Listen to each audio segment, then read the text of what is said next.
So for my last podcast of the season, I'm looping back to my TAs from the fall semester, Jake Harris and Susannah Burrage. They were instrumental in helping me get my first course up and running on innovation and entrepreneurship in public health. And they've both been at the forefront of innovation and impact at the school the past 2 years while doing their MBA at the School of Management, and will continue to do so moving forward. So thanks so much for joining me for the very last podcast episode. I want you both to start by telling us about your jobs after graduation, where you're going, what you're going to be doing, and how impact factors into that, and how innovation and entrepreneurship factors into that. Sure. I lost the coin flip with Susannah at the start, so I can go first. So I'm going to be going into a venture capital fund that's an impact-focused fund. So they've been investing for about 14 years now in companies that have a social or environmental mission. And that's taken sort of a wide gambit of different sectors and areas. So everything from clean technology to looking at sort of the future of food and agriculture, to even this sort of Earth-space nexus. So sort of right at the forefront of kind of the impact investing movement for a good amount of time, but also sort of looking at companies and startups that have a traditional sort of top-tier venture return. So this comes at the perfect timing because a couple of weeks ago we had the Impact Investing Conference at the School of Management, and a lot of people were talking about how they want to get market rate of return while producing social impact. Then the following week I went to the School World Forum at Oxford University, where people were talking about how there's always a trade-off between impact and profit, and there's a missing middle, like this bucket of funding that can't be found for really impactful social entrepreneurs who aren't producing market rates of return. And I know you've both been leading Mint, the impact investing group, student group here at School of Management. So I wanted to ask, what are your thoughts on this trade-off? Do you really think this venture capital company can support impact innovators? Or what's your take on it? Yeah, I think so, and Susannah can answer this as well. I would take the stance that impact investing is sort of a broad tent as of right now, but sort of answering the more direct question of, can you have impact and market rate return? I think the answer is absolutely yes, but it's not necessarily a panacea for all. So with that, I think if you just sort of look at some of the largest sectors from even just take a commercial standpoint, you have areas like education, health. They're some of the biggest expenditures in our country, in the U.S. and in the world, and they've had sort of the least amount of innovation. And so anywhere you have that, I think you have an opportunity for disruptive technologies. The really sort of amazing part of that is there's huge impact returns in some of those areas as well. So I think it's not that, every venture capital dollar needs to have an impact focus to have impact. And similarly, That's not true. every impact dollar has to have a venture capital or even market rate of return. So I think it's entirely possible. But again, it's not sort of a cure-all for all of the ways that, say, we're reimagining capitalism or investing in some of the kind of current, landscape of dialogue going on right now. Okay. What has been your experience doing impact investing with the student group on this topic?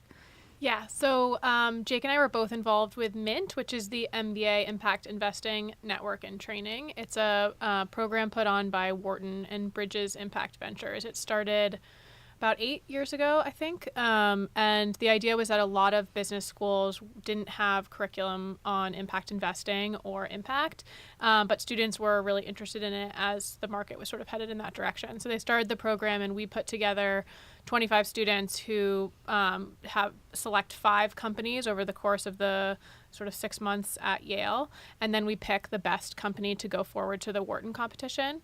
So last year, Jake and I were both on one of the 5 teams that participated at Yale, and this year we both together led up the whole program. And Yale has really become a powerhouse in this space. Excitingly, we won back-to-back years. So, Yeah. So each year, the company that we pitched won a $50,000 impact investment in that company. So it's really been exciting to see how impact investing has been taking off, first in industry, then Yeah. in business schools, and then especially at Yale. And I think what Jake mentioned in terms of wherever there has not been innovation, that's where there's an opportunity to invest. And so that's a great segue to hear about your job. So tell us more Yeah. what you'll be doing. So I'm going to be working, I'm not going to be on the investing side, but I am on the sort of disruptive innovation side. I'm going to be working at a consulting firm called Innosight that's focused specifically on disruptive innovation, focused on the long-term future growth strategy of corporations. So while impact investing is really focused on sort of the startup side of things, Innosight is really focused on helping bigger companies think about how demographics are changing, how the world is changing, and how they need to reposition their strategies with a really future-focused orientation. So I came to business school interested in how do you design products and services that meet sort of underserved communities and underserved markets? And so when you think about how the world is changing, it's exciting for me to sort of step into a role where you say, what does the future look like? Yeah. And how do companies serve that future? And you both came to the School of Management having worked with nonprofits and social enterprises and in the social sector. And so I know that the school's mission of creating leaders in business and society is one of the reasons, if not the reason, you came.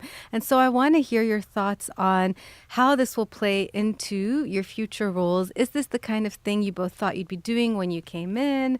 A lot of the focus of my courses have been on starting something new, but at the same time, the greatest impact will most likely take place through existing institutions. So I want to hear your thoughts on all that.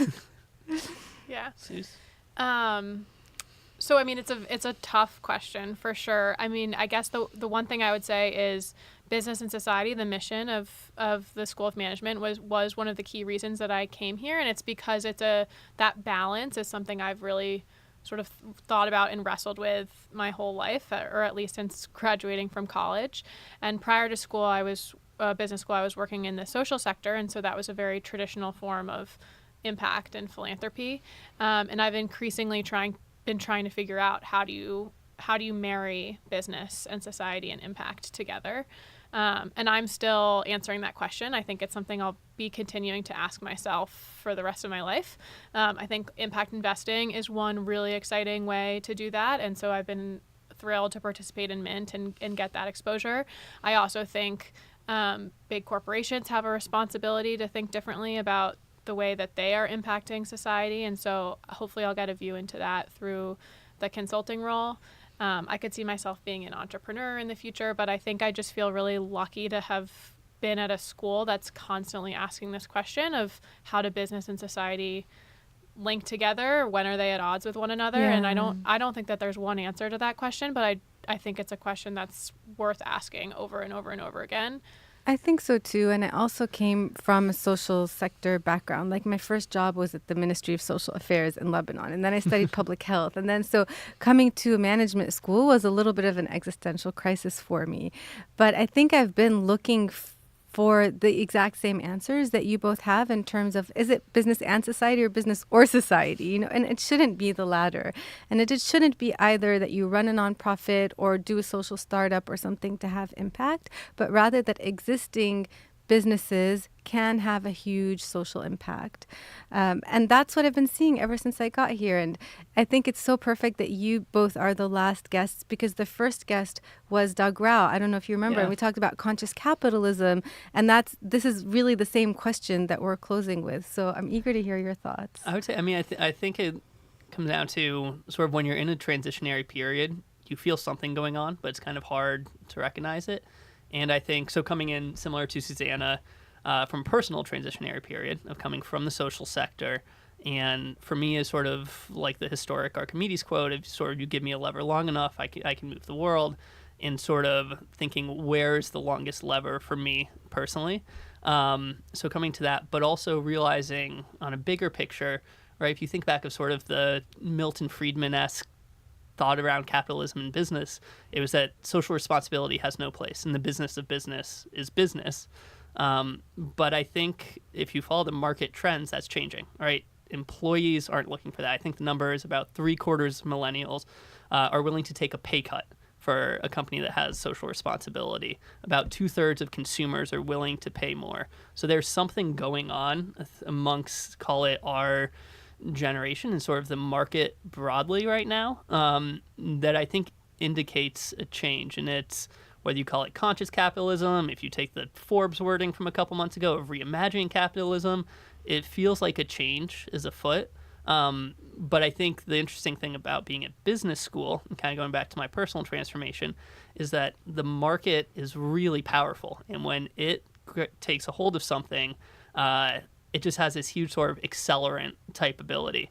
So that's what kind of gets me, out of bed and jazzed up and really excited for someone similar to Susannah and yourself, of wanting to have impact in my life and in my career, and sort of seeking out the best way to do that. And I think that the fact is that, everyone, as we're becoming more educated, more involved, more globalized, et cetera, is starting to feel that way. And it's no longer the case that, the business of business is just business. I think so too, and it wasn't always the case. I mean, before he said that, that was a new shift in capitalism, but for centuries and millennia, business has been a force of good.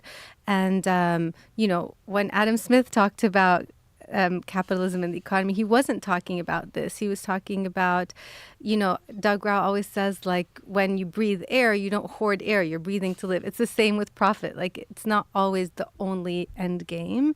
And even when I look at our alumni, I spoke at the alumni weekend this weekend, they're all leaders in business and in society, and using their businesses as a force to shape society for the better. So I think this is actually maybe a market correction, and that might have been a pivot in the wrong direction. Yeah, I also think just it's important not to forget that at its most basic form, a well-run business is very impactful. You're employing a bunch of people who spend the majority of their time every day at work, and the way you treat those people and the way you support their family, and the way you interact with the community around you, like, those are all opportunities to have an impact. And I think it's easy to forget about that too when you just, you look past your employees or all of those things. But yeah, businesses touch so many people every single day, and a well-run business, I think, is an impactful business. Yeah, it doesn't even have to have a product or service or side project that's necessarily socially focused. But if you're paying living wage, if you have great parental leave, if you're innovating on ways to reduce your environmental footprint and create sustainable supply chains, that is the biggest impact possible. You're doing things that the government has been failing to do in terms of regulation. You're setting the path for yourself. So I think that businesses, whether we classify them as social enterprises or not,